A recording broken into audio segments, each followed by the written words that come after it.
If you have a parent that is aging and you are in the process of attempting to make a decision to see how they can age in place, in other words, stay in their home safely, this video is for you. So my name is Gerald, and what I want to do is I want to go ahead and I want to talk about the conversations that we as adult children need to have with mom and dad. One of the first things that popped up on our radar really was starting the conversation in the first place.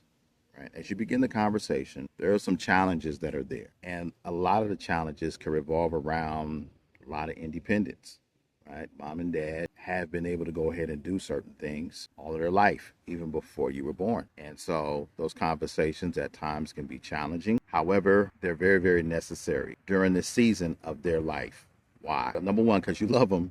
Number two, you want to make sure they're safe. And so the first thing we did it kind of late though with our mother was starting to have that conversation. What does that look like? What does the community look like? Whether that be the local church, whether that be family, whatever the situation may be. Other thing we talked about was loose flooring. Is there anything that could hinder mom's ability to go ahead and get around at that time? Because mom is, at that time, she was walking, but her walk was somewhat unstable. Okay, so having that conversation. And then at the end of the day, okay, are they going to be able to handle themselves in that way? Right? Are they going to be able to go ahead and get things done at the house, like maybe the roof needs to be fixed. Maybe there needs to be something done to the bathroom. Maybe the yards, as simple as yard maintenance, that needs to be taken care of. Because one of the things that you see with people as they age on is the yards are not kept up. And so these conversations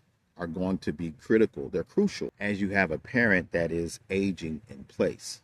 Right. So if you want to know more, I have different resources at the article below that you can go ahead and check out if you are in the Fulton County area of Atlanta, Georgia. Okay. Once again, my name is Gerald.